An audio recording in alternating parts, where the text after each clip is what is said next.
gudoomiye ku-xigeenka koowaad ee xisbiga mucaaradka ee u codoweynayo xogayaha guud ee xisbigaasi iyo sidoo kale qaar ka mid ah xogayaasha xisbiga ayaa waxay markii ugu horeysay shaaca ka qaadeen inay aqbaleen jadwalka ay soo saareen guddiga doorashooyinka ee ah gelitaanka doorashada ururada siyaasadda dhinaca kalena waxay sheegeen inay si weyn u soo dhaweynayaan go'aankii ka soo baxay beesha caalamka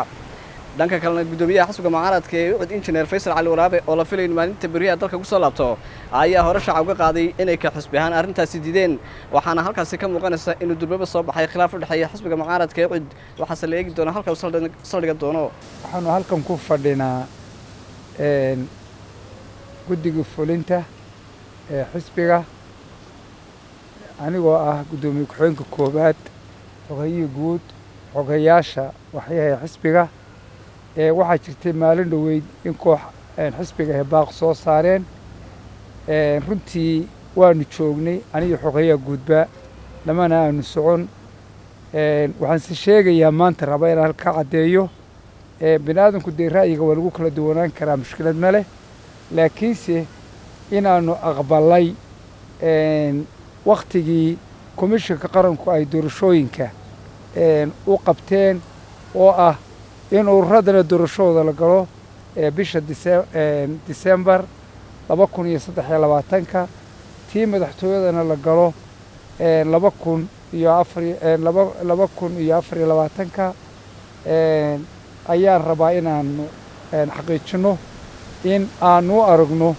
in la aqbalo ay danta guuda qaranka tahay waxaanu sidaa u leenahay waxaan rabnaa inaynu haddana ka taxadiro mar labaad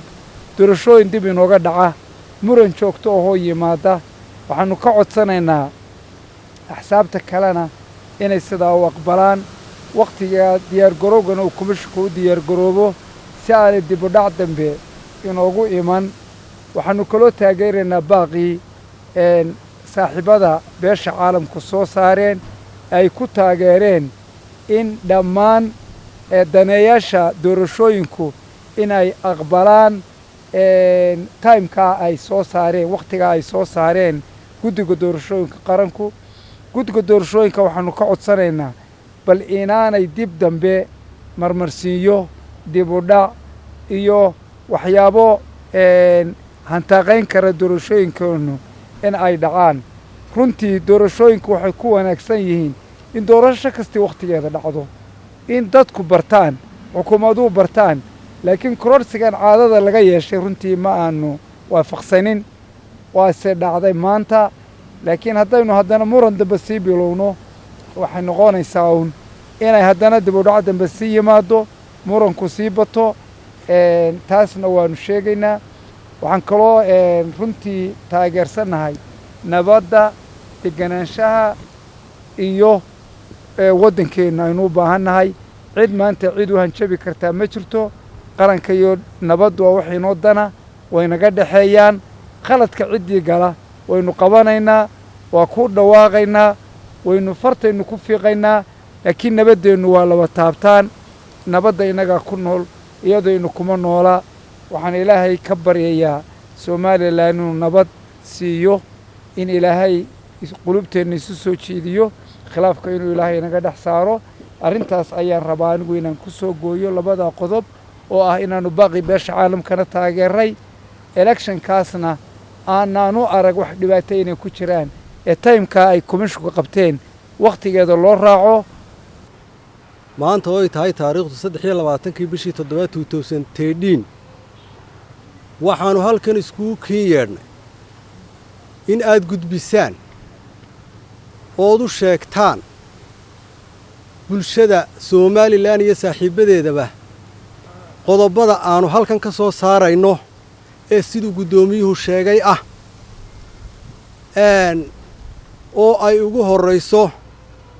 markii aanu si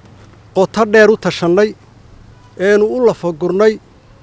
eenu dhinac walba ka miisaanay markii aanu eegnay duruufaha dalku maanta ku jiro iyo xaaladdu marayo waa baryaabo waayihiisa lehe markii aanu dib u jaleecnay murannadii hore ee aynu na saameeyey ee natiijo la'aanta ku wada dhammaaday ee keenay weliba inay muddo korrini dhacdo markaannu dhinac walba ka darisnay waxaannu go'aansannay oonu isku raacnay haddii aannu nahay xisbiga ucid hoggaankiisii iyo fulintiisiiba in aannu soo dhowayno oo aannu taageerno doorashadaa komishinku muddeeyey maadaama oo xeerarkeennu ay awood u siinayaan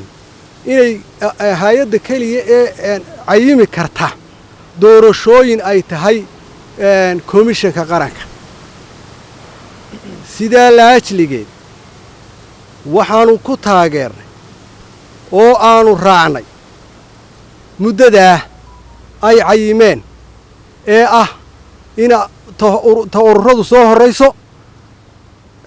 ta madaxtooyaduna ku xigto waxaannu ugu baaqaynaa xisbiga iyaga dhammaantii meel kastay joogo inay u diyaargaroobaan doorashadaa ururada haddii ilaahay idme ee dhacaysa 28 bisha 12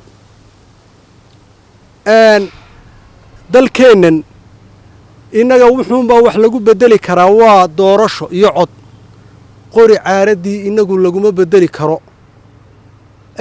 madaxweyne muusena kuma iman qori caaraddii kuna tegi maayo wuxuu ku tegi far iyo cod buu ku tegi xaqiiqdana haddii si waaqiciya loo fikiri waayo oo laga warwareego muramo dambe marnaba dalkan iyo dadkan iyo danaha horu socodkaba kuma jira sidaa awgeed waxaannu leenahay waannu taageeraynaa xisbi ahaanna waannu ku taageeraynaa si waaqiciya hadalkuna waa meelahaasu ku soo kooban yahay waxaannu go'aansannay haddii aannu nahay guddida fulinta ee xisbiga cadaaladda iyo daryeelka ucid oo aynu ku fadhino iyo hoggaankii xisbiga oo aannu ku fadhino xogayihii guud iyo guddoomiye ku-xigeenka koowaad ee xisbiga iyo xogayaashii kale ee xisbigaba waxaannu go'aansannay oo aannu kow taageero mug iyo miisaanla aannu u muujinaynaa go'aankii ay soo saareen komishanka doorashooyinka qaranka jamhuuriyadda somalilan